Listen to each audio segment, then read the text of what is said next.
Hello students, मैं Prince Kumar आप सभी को स्वागत करता हूं रीजनिंग का फिर से एक न्यू क्लास में। जितने भी हमारे विद्यार्थी कॉम्पिटिटिव एग्जाम की तैयारी कर रहे हो उनके लिए class most important and selected class है, क्योंकि इस क्लास में जितना भी प्रश्न है सभी प्रश्न इम्पोर्टेंट लिया गया है। तो आपके एग्जाम में बहुत ही ज़्यादा ये हेल्पफुल साबित होने वाला है, क्योंकि इस क्लास में जितना भी प्रश्न है सभी लेटेस्ट प्रश्न है। लेटेस्ट प्रश्न यानी कि आपका एग्जाम में जिस प्रकार से एग्जामिनर आपका कंटेंट तैयार करता है, यानी जिस प्रकार से आपका एग्जामिनर आपका जहां से पैटर्न उठा रहा है जिस प्रश्न का, वही प्रश्न इस क्लास में देखने को मिलेगा और सिखाया जाएगा कि लेटेस्ट प्रश्न को कम समय में ज़्यादा से ज़्यादा प्रश्न का सॉल्यूशन आप लोग किस प्रकार कर पाओ, जो कि हर चैप्टर से एक एक प्रश्न आप सभी को इस क्लास में देखने को मिलेगा। और रीजनिंग में जो विद्यार्थी कम समय में ज़्यादा प्रश्न सॉल्यूशन करेगा वह किसी भी विभाग का एग्जाम में बैठेगा तो रीजनिंग में फुल बाय फुल मार्क्स प्राप्त कर पाएगा। तो ये क्लास इसलिए आप सभी को पूरा देखना अति आवश्यक और अनिवार्य है। तो चलो शुरू करते हैं। पहला प्रश्न देखो क्या है। पहला प्रश्न देखो क्या आप सभी से पूछना चाह रहा है। प्रश्न है कि नीचे दिए गए प्रश्न में संबंधित शब्द को चुनिए। संबंधित शब्द को चुनना है, यानी हमें बताना है कि बंद का संबंध खुला से जिस प्रकार है ऊपर जाना का संबंध किस से होगा। हमें यहाँ सोचना और समझना होगा कि बंद और खुला आपस में क्या संबंध है, क्योंकि यहाँ संबंध बताने के लिए कर रहा है। तो बंद होना और खुला में जिस प्रकार संबंध होगा उसी प्रकार ऊपर जाना और यहाँ में संबंध होगा। तो देखो सोचना और समझना कि बंद और खुला, यानी बंद और खुला में इसका क्या हो रहा है, उल्टा हो रहा है। यानी बंद होना का उल्टा क्या होता है, खुला होना। इसी प्रकार ऊपर जाना का उल्टा क्या होगा, नीचे आना। यानी ऑप्शन नंबर क्या होगा, ऑप्शन नंबर सी होगा। यानी हमें पता चला कि जिस प्रकार बंद का संबंध खुला से है उसी प्रकार ऊपर जाना का संबंध किससे होगा, नीचे आना से। यानी ऑप्शन नंबर जो सी होगा वह क्या होगा, वह बिल्कुल राइट आंसर होगा। समझ गए यहाँ तक। तो चले अगला प्रश्न पर। तो देखो 2 नंबर का प्रश्न क्या है। 2 नंबर का प्रश्न आप सभी के एग्जामिनर पूछना चाहता है, बताना है कि नीचे दिए गए प्रश्न में संबंधित संख्या को चुनिए। संबंधित संख्या को चुनिए यानी हमें बताना है 5 का संबंध 10 से किस प्रकार है, उसी प्रकार हमें 8 का संबंध यहाँ से क्या होगा। 5 का संबंध 10 से जिस प्रकार होगा 8 का संबंध उसी प्रकार इस ऑप्शन से किसका होगा। तो देखो समझो यहाँ पे क्या है, यहाँ पे है अगर हमें सोचते हैं कि इस 5 में और 10 में इस प्रकार रिलेशन बनाए कि 5 से 10 किस प्रकार बना, तो अगर हम इस 5 में 2 का गुना करें तो 5 दूना 10 आता है। देखो 10 यहाँ पे आ गया। इसी प्रकार इस 8 में भी हम क्या करेंगे, 2 से गुना करेंगे तो 8 गुना 2 करेंगे तो 8 दूनी 16, यानी कि यहाँ पे 16 आ गया। तो यानी कि इस प्रश्न का राइट आंसर होगा कि जिस प्रकार 5 का संबंध 10 से है उसी प्रकार 8 का संबंध किससे होगा, तो 16 से होगा, जो कि ऑप्शन नंबर किस में है, तो ऑप्शन नंबर ए में है, जो कि क्या है, बिल्कुल राइट आंसर है। ऑप्शन नंबर ए क्या होगा, बिल्कुल राइट आंसर। समझियो। तो चले अगला प्रश्न पर। तो देखो अगला प्रश्न क्या है। अगला प्रश्न देखो क्या है, 3 नंबर का प्रश्न। 3 नंबर प्रश्न में आप सभी का एग्जामिनर क्या पूछना चाहता है कि नीचे दिए गए प्रश्न में लुप्त संख्या ज्ञात करें। लुप्त संख्या ज्ञात करें यानी हमें बताना होगा कि यहाँ पे और सोचना होगा, यहाँ जो वाट है यही लुप्त संख्या को ज्ञात करना है। तो देखो अगर आपका एग्जामिनर ऐसा प्रश्न दे दे तो किस प्रकार सोल्व करना, देखो समझो। या तो प्रश्न आप लोग इस प्रकार से चल के सॉल्यूशन करो, या तो आप लोग इस प्रकार से चलकर सॉल्यूशन करो। समझो। तो देखो हम सोचेंगे कि 5, 7 और 6 को आपस में क्या करें, कैलकुलेशन किस प्रकार करें कि हमें कितना प्राप्त हो, हमें 36 प्राप्त हो। इसी प्रकार 9, 11, 8 में हम किस प्रकार कैलकुलेशन करें कि हमें कितना प्राप्त हो, हमें 56 प्राप्त हो। या तो फिर आप लोग इस प्रकार से चलो, 5 और 10 में आपस में किस प्रकार कैलकुलेशन करो जो 9 प्राप्त हो। 7 और किस प्रकार आपस में कैलकुलेशन करो कि 11 प्राप्त हो। तो समझो, तो देखो ऐसे भी सोचे होगे कि सर हम कंफ्यूज हो जाएंगे, इधर से कैलकुलेशन करें कि इधर से करें। इसका भी एक ट्रिक होता है। देखो, आप लोग जब भी कैलकुलेशन करना शुरू करना तो छोटे छोटे छोटे को आपस में कैलकुलेशन करके क्या लाना, बड़ा लाना। समझो, जैसे कि 5, 7, 6 को आपस में कैलकुलेशन करके बड़ा लाना, ना कि आप लोग बड़ा बड़ा को कैलकुलेशन करना और छोटा लाना। समझो, तो ऐसे करोगे यानी इस प्रकार से इस प्रश्न में चलोगे तो राइट आंसर नहीं आएगा। इस प्रश्न में हमें किस प्रकार से चलना है, इस प्रकार से, क्योंकि छोटे छोटे छोटे छोटे छोटे छोटे कैलकुलेशन करके हमें क्या लाना है, बड़ा लाना है। समझो, तो देखो हमें सोचना है 5, 7 और 6 को आपस में हम किस प्रकार कैलकुलेशन करें कि हमें कितना प्राप्त हो, हमें 36 प्राप्त हो। तो देखो, अगर हम इसमें 5 + 7 + 6 करते हैं यानी 5, 7, 6 को आपस में सभी को जोड़ते हैं तो कितना आता है, 7, 5, 12 और 12, 6, 18। कितना आ रहा है, 18 आ रहा है, 18 आ रहा है। और हमें लाना है 36, तो 18 आ गया है। अगर 36 लाना है तो इसमें क्या करेंगे, 2 को और गुना करेंगे, तो 18 दूना 36, देखो आ गया। अब आप लोग सोचना, जो मेथड इसमें आप अप्लाई किए हो वही मेथड इसमें भी अप्लाई करना। अगर यह मेथड इसमें अप्लाई नहीं हुआ तो आप लोग इसमें भी नहीं करना, क्योंकि जो मेथड हम इसमें अप्लाई किए और 56 नहीं आया तो इसमें भी नहीं करना। समझो, अगर करोगे तो गलत हो जाएगा। तो चलो चेक करते हैं अब किस में अप्लाई करके देखते हैं इसमें कि हमें यह प्राप्त हो रहा है इस मेथड के अनुसार कि नहीं। तो देखो क्या किए थे, तीनों को पहले आपस में जोड़ दिए थे। तो चलो जोड़ते हैं, कितना है, 9 + 11 + 8। अब सभी को जोड़ो तो 11 + 9, 11 + 9 कितना होगा, 20, और 20 और 8 28। उसके बाद 2 से गुना किए थे तो 28 × 2 करेंगे तो 28 दूना 56, देखो आ रहा, यानी यहाँ पे 56 आ गया। यानी जो मेथड हम इसमें अप्लाई किए थे वह इसमें भी लागू हो गया। अब इसमें लागू करके क्या करेंगे, राइट आंसर का पता करेंगे। तो देखो पहले क्या किए थे, तीनों अंक को जोड़ दिए थे, 10 + वाट और +17। देखो 10 + x यहाँ मान लेते हैं +17, और कितना आता है, देखो जब जोड़ेंगे तो 10 + 17 को आपस में जोड़ेंगे तो कितना आएगा, 27 आएगा।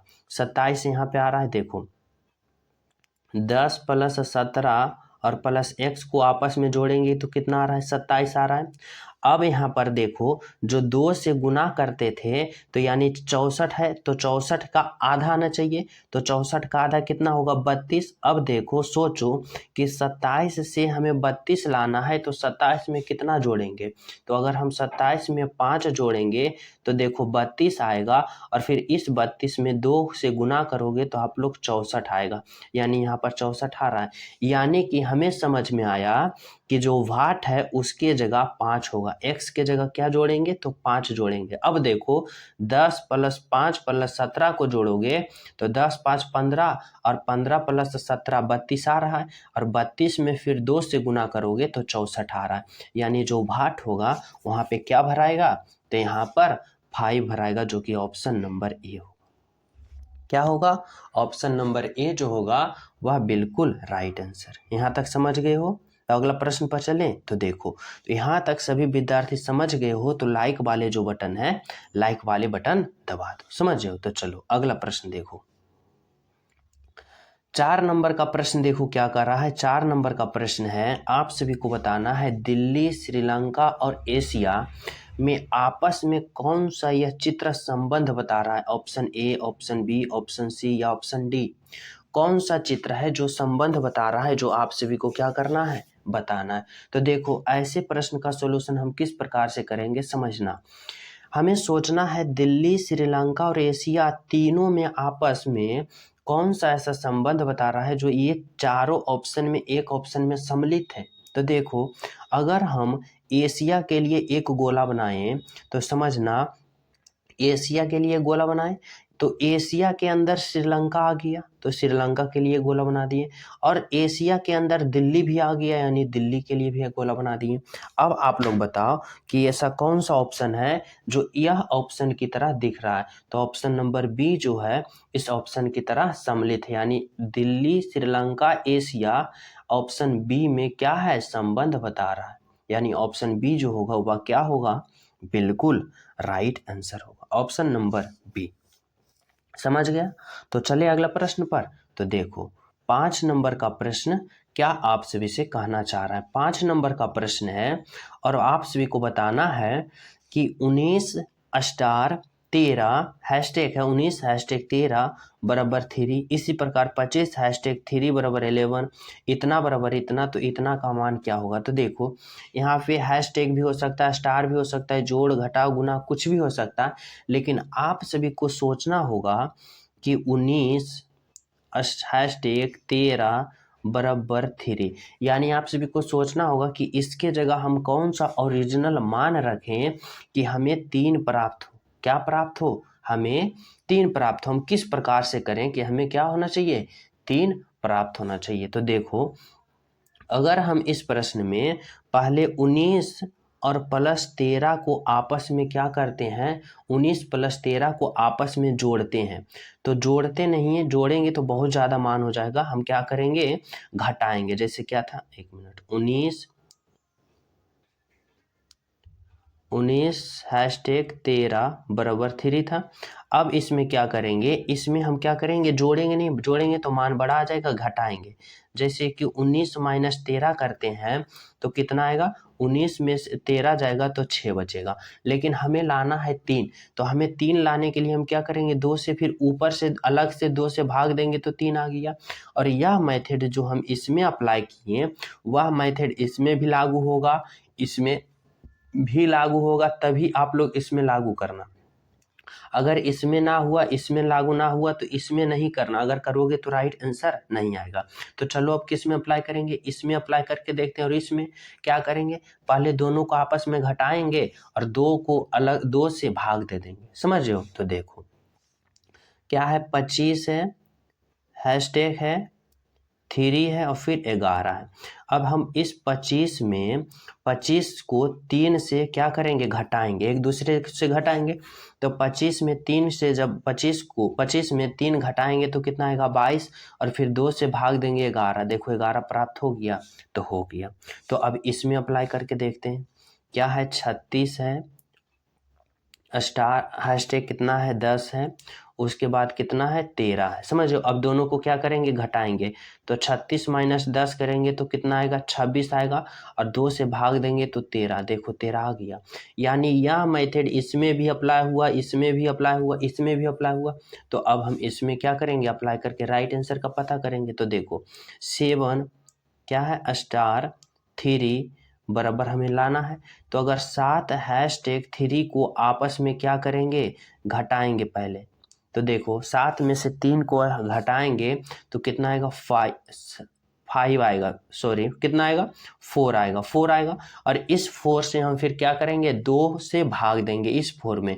तो 2 से भाग देंगे 4 में तो 2 आएगा। यानी हमारा राइट आंसर जो होगा वह ऑप्शन नंबर सी होगा। क्या होगा, ऑप्शन नंबर सी होगा, जो कि बिल्कुल राइट आंसर 2 आएगा। यहाँ तक सभी विद्यार्थी समझ गए हो। तो अगला प्रश्न को देखें। तो देखो अगला प्रश्न क्या कर रहा है, 6 नंबर का प्रश्न। 6 नंबर का प्रश्न देखो आप सभी से क्या पूछना चाहता है एग्जामिनर, कर रहा है निम्न आकृति में त्रिभुजों की संख्या ज्ञात करें।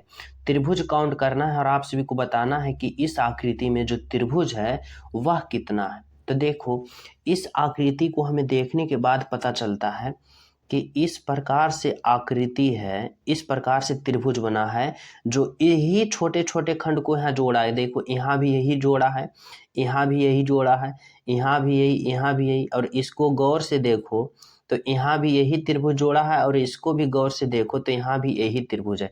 यानी क्यों ना हम इसमें पहले एक त्रिभुज, इसमें हम सिर्फ काउंट कर लें और इसमें जितना त्रिभुज होगा उतना का मान यहाँ यहाँ यहाँ यहाँ यहाँ और यहाँ जगह होगा, और फिर सभी को ऐड कर लेंगे। समझो। तो देखो क्या करेंगे, पहले हम इस तरह से एक त्रिभुज बनाएंगे, इस तरह से बना लिए। देखो यही त्रिभुज है जो यहाँ सभी जगह जोड़ जोड़ के इस तरह की आकृति बनाया। तो देखो इस त्रिभुज में जब हम त्रिभुज काउंट करेंगे तो कैसे करेंगे, देखो एक ये और दो ये, तो एक और दो को आपस में जोड़ेंगे तो कितना होगा, तीन त्रिभुज। यानी इस आकृति में त्रिभुजों की संख्या कितना होता है, तीन है। देखो कैसे, इसमें एक ट्रिक होता है कि ऐसे वैसे छोटे छोटे खंडों को त्रिभुज काउंट करना है। तो एक त्रिभुज ये हो गया, दो त्रिभुज ये हो गया, यानी एक और दो कितना होगा, तीन होगा। अगर नहीं समझ में आ रहा है तो देखो कैसे होता है। एक त्रिभुज ये बड़ा वाला हो गया, फिर एक त्रिभुज ये छोटा वाला इस तरफ, और एक त्रिभुज ये इधर, तीन त्रिभुज हो गया ना। तो इसी प्रकार आप लोग काउंट करोगे तो 1 और 2, तो यानी 1 और 2 3 हो गया। तो तीन त्रिभुज यहाँ काउंट कर लिए। उसके बाद अब समझना कि इस प्रकार से जितने आकृति बनेगा ना उसमें तीन ही त्रिभुज रहेगा। तो देखो यहाँ इस प्रकार से एक बना है तो तीन त्रिभुज यहाँ, यहाँ है तो तीन त्रिभुज यहाँ, यहाँ है तो यहाँ, और यहाँ है तो तीन त्रिभुज, इस प्रकार से बनेगा। और देखो इस आकृति में भी तीन त्रिभुज बनेगा और इस आकृति में भी तीन त्रिभुज बनेगा।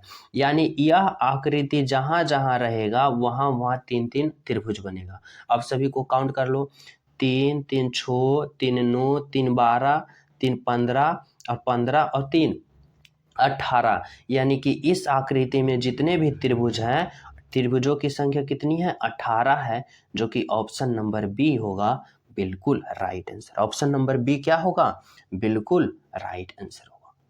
समझो, तो इस आकृति में त्रिभुजों की संख्या कितना है, तो 18 है।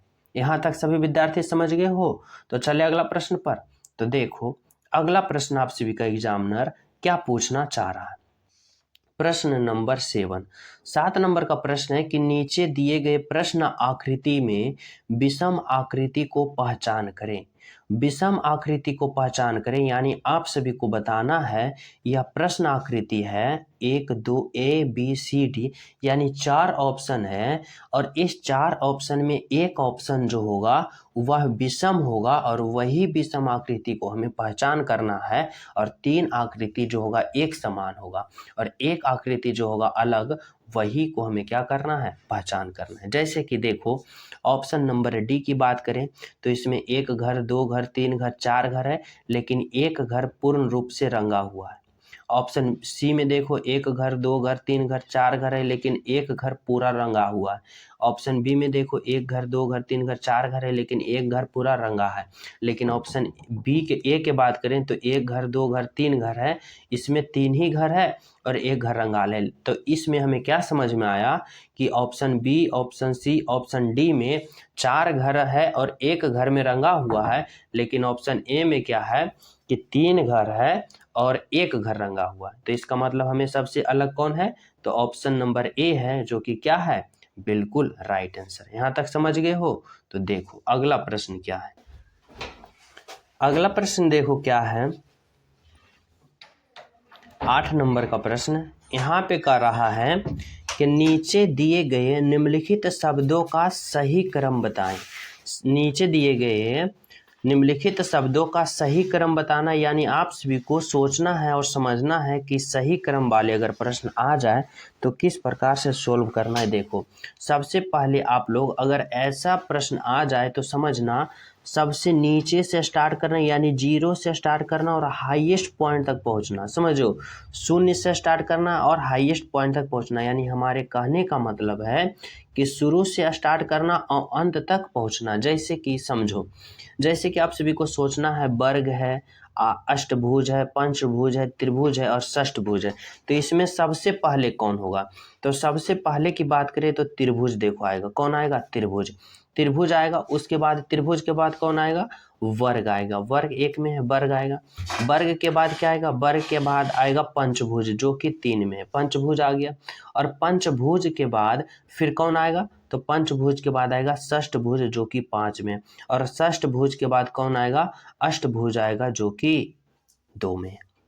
यानी कि हमें पता चला कि इसमें कैसे किस प्रकार से बढ़ रहा है। तो पहले त्रिभुज आएगा, फिर वर्ग आएगा, फिर क्या आएगा, पंचभुज आएगा, फिर क्या आएगा, फिर पंचभुज के बाद षष्ठभुज के बाद फिर क्या आएगा, अष्टभुज।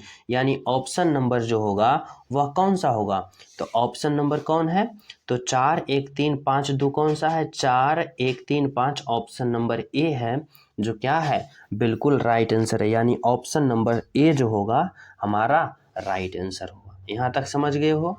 तो अगला प्रश्न को देखें तो देखो अगला प्रश्न क्या है, 9 नंबर का प्रश्न। 9 नंबर का प्रश्न है कि नीचे दिए गए श्रृंखला को पूरा करें। यह जो श्रृंखला है 263, 277, 290, 302, 313 और आगे क्या होगा, इस श्रृंखला को हमें पूरा करना है।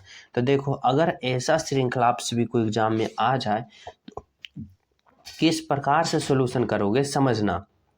ऐसे श्रृंखला को हमें देखने के बाद क्या पता चलता है, पता चलता है कि यह श्रृंखला धीरे धीरे क्या हो रहा है, धीरे धीरे बढ़ रहा है, यानी धीरे धीरे इंक्रीज हो रहा है, ना कि यह श्रृंखला बढ़ रहा है घट रहा है बढ़ रहा है घट रहा है बढ़ रहा है घट रहा है, ऐसे नहीं हो रहा है। किस प्रकार से हो रहा है, धीरे धीरे श्रृंखला बढ़ रहा है। तो ऐसे प्रश्न को हम सोल्यूशन करने के लिए किस प्रकार से करेंगे समझना।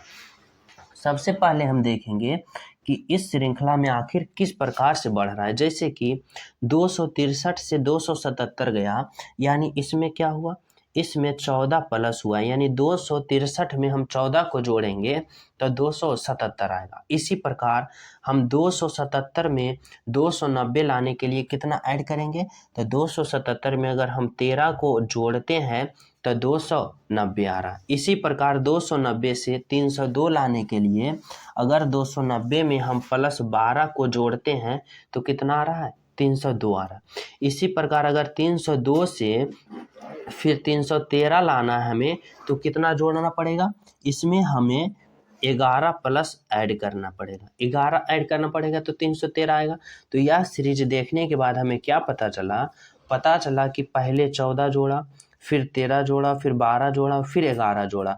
तो इस बार हम कितना जोड़ेंगे, इस बार हम 10 जोड़ेंगे। तो जोड़ो 313 में अगर 10 जोड़ोगे तो 300 कितना आएगा, 23 आएगा, जो कि हमारा क्या होगा, बिल्कुल राइट आंसर होगा। और कौन सा ऑप्शन में 323 है, तो ऑप्शन नंबर ए में है, जो कि क्या है, बिल्कुल राइट आंसर है 323, ऑप्शन नंबर ए। समझ गया?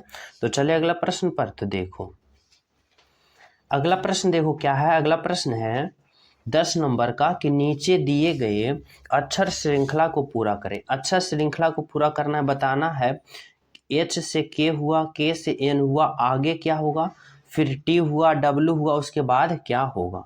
तो ऐसे प्रश्न को सॉल्यूशन के लिए आप लोग क्या करोगे समझना। देखो सोचना, ऐसे प्रश्न में सबसे पहले आप लोग अल्फ़ाबेट पोजीशन लिखना। जैसे एच का अल्फ़ाबेट पोजीशन 8 होता है, के का 11 होता है, एन का 14 होता है, टी का 20 होता है और डब्ल्यू का 23 होता है। अब देखो कि के से एच से के गया, यानी 8 से 11 गया, तो 8 से 11 गया, प्लस कितना इंक्रीज हुआ, तो प्लस यहाँ पे 3 हुआ। 8 प्लस 3 11, यानी एच से के गया प्लस 3 हुआ। फिर देखो 11 से 14 गया, यानी के से एन गया, तो 11 से 14 गया तो प्लस कितना हुआ, प्लस 3 इंक्रीज हुआ। इसी प्रकार हम यहाँ से आगे जाएंगे तो फिर प्लस 3 करेंगे। तो देखो एन होता है, एन का अल्फ़ाबेट पोजीशन है 14, अगर हम 14 में 3 को जोड़ेंगे तो 17 होता है, और 17 नंबर पर कौन आता है, तो 17 नंबर पर क्यू आता है। तो यहाँ पर क्या लिखेंगे, यहाँ पर क्यू लिखेंगे। इसी प्रकार यहाँ से फिर प्लस 3 बढ़ेंगे, तो देखो 17 क्यू का 17 होता है, 17 में 3 जोड़ा तो 20 आ गया, 20 T20 यहाँ लिखा है, टी लिखा है। उसके बाद देखो फिर प्लस 3 बढ़ेंगे, तो 20 से 23 गया तो प्लस 3 बढ़ा। इसी प्रकार फिर प्लस 3 बढ़ेंगे, तो डब्ल्यू का अल्फ़ाबेट पोजीशन 23 होता है, और 23 में 3 जोड़ेंगे तो 26 होगा, और 26 अल्फ़ाबेट पोजीशन किसका होता है, क्यू का होता है, सॉरी 26 किसका होता है, जेड का होता है। तो यहाँ पर क्या लिखेंगे, जेड, यानी कि हमारा राइट आंसर जो होगा क्यू जेड, कौन सा ऑप्शन में दिख रहा है, तो ऑप्शन नंबर बी में दिख रहा है, जो कि क्यू और जेड हमारा क्या होगा, राइट आंसर होगा। ऑप्शन नंबर क्या होगा, option number B is the बिल्कुल राइट आंसर। यहाँ तक समझ गए हो? तो अगला प्रश्न देखें तो देखो 11 नंबर का प्रश्न क्या कर रहा है, 11 नंबर का प्रश्न है, कह रहा है कथन कि कुछ बिल्लियां बिलौटे हैं और सभी कुत्ते बिलौटे। ऐसे प्रश्न को सॉल्यूशन करने के लिए सबसे पहले आप लोग डायग्राम बना लेना। जैसे कि देखो कह रहा है कुछ बिल्लियां बिलौटे हैं, या जो बिल्लियां हैं, कुछ बिल्लियां या क्या है, यह बिलौटे हैं, बिलौटे हैं। कुछ बिल्लियां क्या है, बिलौटे हैं। अब समझना है क्या है, आगे दूसरा निष्कर्ष क्या कर रहा है, दूसरा कथन क्या कर रहा है, सभी कुत्ते बिलौटे हैं। सभी कुत्ते, यहाँ पे जो पूरा कुत्ते होगा ना, यह सभी कुत्ते क्या है, सभी कुत्ते बिलौटे, यानी सभी कुत्ते बिलौटे के अंदर आ जाएगा। अब आप सभी को बताना है निष्कर्ष के अनुसार, निष्कर्ष क्या कर रहा है, कह रहा है पहला निष्कर्ष कि कुछ बिल्लियां कुत्ते हैं। कुछ बिल्लियां, बिल्लियां देखो यहाँ है, कुत्ता यहाँ है, तो कुछ बिल्लियां कुत्ते, यानी बिल्ली और कुत्ते में कोई रिलेशन है तो नहीं है। कुत्ते देखो यहाँ है, बिल्ली यहाँ है, तो यानी कि जो पहला निष्कर्ष है वह क्या होगा, पहला निष्कर्ष बिल्कुल गलत होगा। दूसरा निष्कर्ष की बात करें तो दूसरा निष्कर्ष कर रहा है कुछ कुत्ते बिल्लियां हैं। अब यह कुत्ते यहाँ है और बिल्लियां यहाँ है, तो देखो कुत्ता और बिल्लियां में कोई रिलेशन है, कर रहा है कुछ कुत्ते, यहाँ वाला कुछ कुत्ते बिल्लियां है तो नहीं है, यानी निष्कर्ष 1 भी नहीं है और निष्कर्ष 2 भी नहीं है, यानी कि हमारा राइट आंसर जो होगा ना निष्कर्ष 1 और ना ही निष्कर्ष 2 यहाँ पे लागू हो रहा है। तो ऑप्शन नंबर क्या होगा, ऑप्शन नंबर सी जो होगा क्या होगा, बिल्कुल राइट आंसर। समझ रहे हो। तो देखो अगला प्रश्न क्या है आप सभी के लिए, 12 नंबर का प्रश्न। 12 नंबर का प्रश्न में कह रहा है बताना है कि FOM से जिस प्रकार CLJ बना है उसी प्रकार से यहाँ क्या बनेगा। तो ऐसे प्रश्न को सॉल्यूशन करने के लिए आप लोग अल्फाबेट पोजीशन लिखना, जैसे कि समझो, जैसे F का अल्फाबेट पोजीशन 6 होता है, O का 15 होता है और M का 13 होता है। इसी प्रकार देखो और किसका होता है, C का कितना होता है, 3 होता है, L का 12 होता है और J का 10 होता है। अब आप लोग देखो कि यहाँ 6 से 3 गया यानी -3 हुआ, 15 से 12 गया यानी -3 हुआ, 13 से 10 गया यानी -3 हुआ। तो देखो क्या हो रहा है कि सभी में -3 हो रहा है, यानी सभी में कितना घट रहा है, -3 घट रहा है। तो इसी प्रकार हम कौन सा ऑप्शन के चयन करेंगे कि जिसमें हमारा -3 घट रहा है। तो जैसे चेक करो, जैसे पहला ऑप्शन को देखो तो क्या है, R है, Q है, S है, फिर क्या है, P है, O है, Q है। अब देखो R का अल्फाबेट पोजीशन 18 होता है और P का अल्फाबेट पोजीशन 16 होता है, तो 18 से 16 गया तो यहाँ प्लस कितना घट रहा है, सॉरी यहाँ पे कितना घट रहा है, -2 घट रहा है। तो यानी कि ऑप्शन नंबर ए तो होगा नहीं। तो ऑप्शन नंबर बी को चेक करते हैं, क्या है, J है, K है, N है, उसके बाद क्या है, M है, N है, Q है। अब देखो J का अल्फाबेट पोजीशन 10 होता है, M का अल्फाबेट पोजीशन 13 होता है, 10 से 13 जा रहा है, यानी यहाँ पे क्या हो रहा है, यहाँ पे +3 हो रहा है, तो यानी ऑप्शन नंबर बी भी नहीं होगा। अब ऑप्शन नंबर सी करो, R है, A है, X है, उसके बाद क्या है, O है, X है, U है। R का 18 होता है, O का 15 होता है, तो 18 से 15 गया यानी -3 यहाँ देखो घट रहा है। A का देखो 1 होता है, X का 24 होता है, तो यहाँ से देखो A से X गया यानी ABCD में क्या होता है कि ABCD में उल्टा माइनस होता है, जैसे कि A हो गया, फिर Z हो गया, फिर Y हो गया, फिर X हो गया, इस प्रकार से घटोगे। तो देखो A से यहाँ पे कितना घट रहा है, X जा रहा है, A से X जा रहा है यानी 1 2 3 घट रहा है, यहाँ भी देखो -3 घट रहा है।